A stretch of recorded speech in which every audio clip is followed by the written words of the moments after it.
Okay, good morning, everybody. It's Happy Wednesday. Thanks so much for joining us. We're talking about narrative, what story means for me, what story means for you, and just how story works. It's so important you get that because everywhere you look is a story. Everything around you is a story. If you want to know how political campaigns work, they're just stories. Really, they're just stories. And in fact, if you want to know how media works, it's stories. Now let's go a little bit deeper. Because stories create narratives. But narratives are bigger than stories. Let me give you an example. There's a narrative. Let's say the narrative is that this politician is terrible.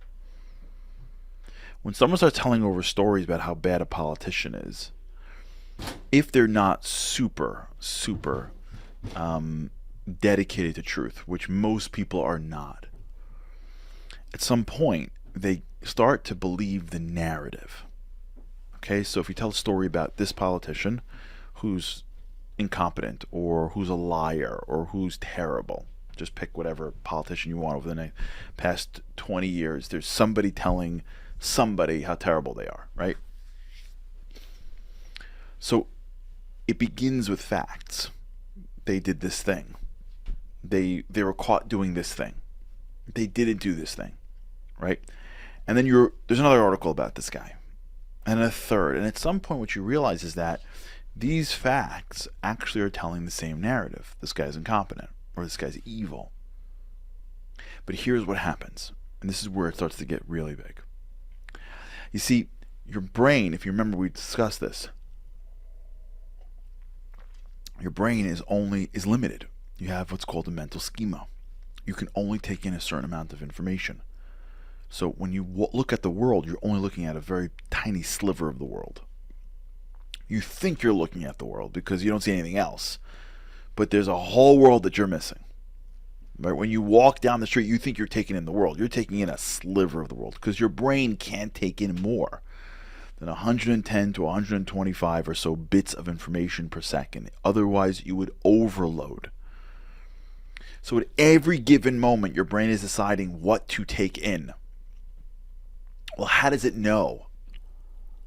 How does it know? Well, it's only really one of two major categories, right? If it doesn't come right at you, let's say, if you're choosing. One, it's relevant, right? It's relevant. You know something because you know it before, right? You get a red car, you pull off the lot, and all you see is red cars. Why? Coming in, you didn't see red cars because it wasn't relevant to you before. You ever walk into a party, right? Whatever it is, a party or an event, and you're underdressed? You ever do that? You missed the memo? Your brain immediately scans for anyone in the room that's underdressed, and you become friends with them that night. You ever go into a room and you're overdressed?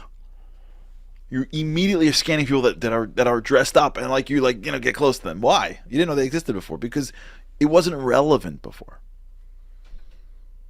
It's relevant what a detective sees at the same crime scene and a bystander doesn't see because he doesn't know to look for it. It's not relevant.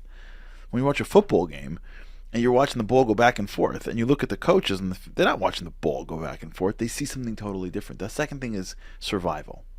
If anything threatens your survival, it'll always get precedent. That's what you see. But what do you remember? Right? You leave something. What do you remember? So science has shown that our memories are pretty bad. Like worse than we think. In fact, there's a lot of good research out there that shows that a lot of juries, not juries that decide. Yeah, juries that decide, but for sure witnesses. Witnesses and juries are really bad at remembering stuff. And there's studies of witnesses that will see crimes that take place, but they would remember it backwards. Right? They would see a guy in a beautiful suit attack a homeless guy on the corner, and they'll remember that the homeless guy attacked the guy in the suit. Well, why? Because memory is really limited. You have to realize that. What you take in is limited, and what you remember is limited. But you got to know your biases, or else you'll think that you know everything, and you don't. Well, how does your memory work? So the memory has to attach to something. A lot of times when you remember things, it's because it's connected to something else. That's why you'll be sitting one day and a memory will pop in. Where'd the memory come from? The answer is it's connected to something. You ever had that? You ever like be in your car and a song comes on and you remember camp? You're like, how did I get to camp? Because there's a neural connection between the song and camp. You don't remember camp on. You don't just like remember camp. When the song comes on, it triggers the memory to camp. You ever do that? You ever get to a holiday and you remember everything about last holiday? 2 months ago you weren't remembering the holiday. Now you do because you were at a place that triggered your memory because your neural connections have a connection between the place and something that happened. You can't just bring up your memory unless you've got photographic memory. You don't just bring up your memory whenever you want. It's got to be connected. You following? Well, what's the driver of what connects your brain and what creates relevance? Well, one of the top drivers of that is narrative. Your narrative is a connector.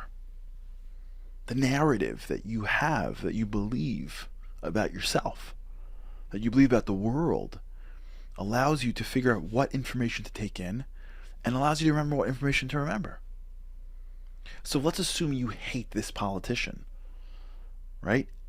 And then you look at the news. You're going to find stories, especially now because they know exactly what you want. So they suddenly send you those stories.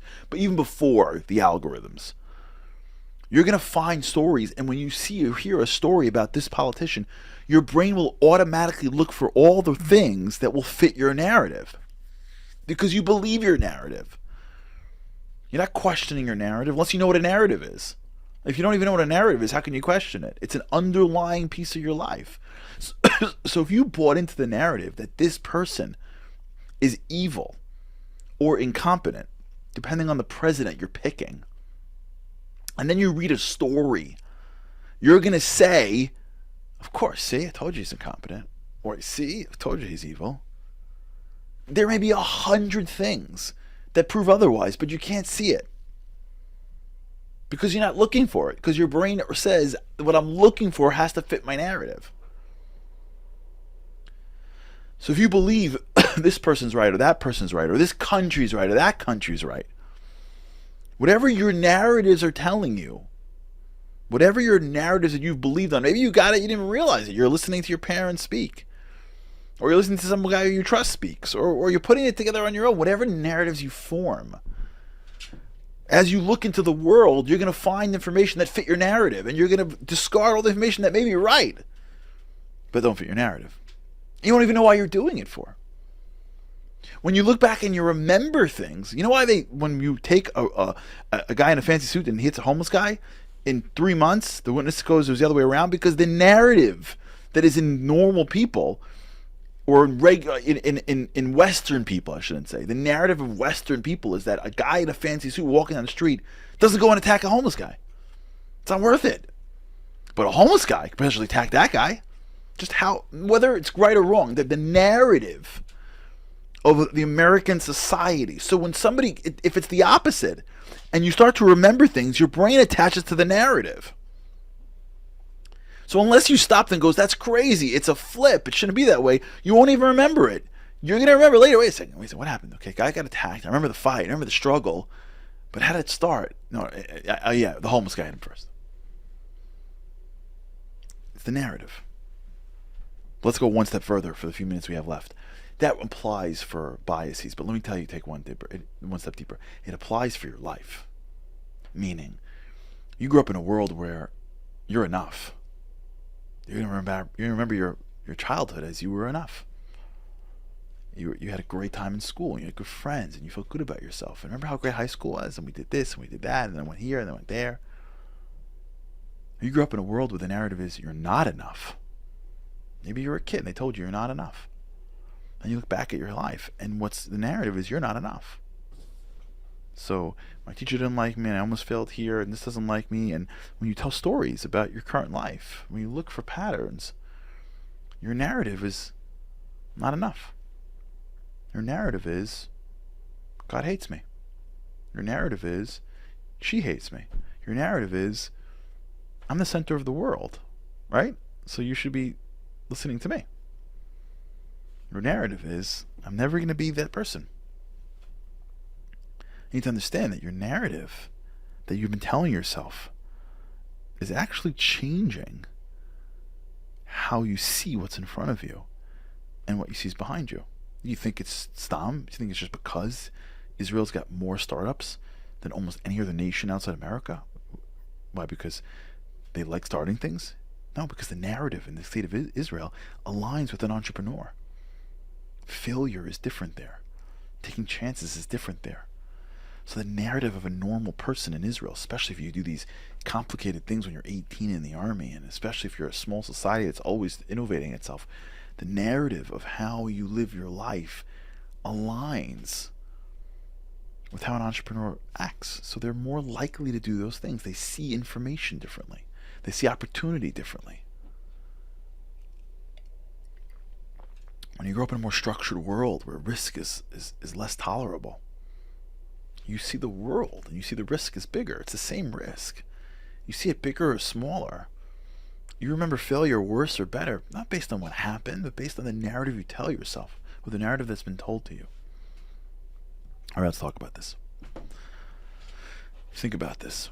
Think about the narrative of your life and what's guiding you. What narratives do you tell yourself? Or what narrative do you believe in? All right.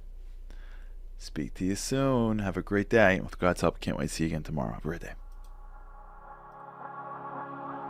Living on a lifeline.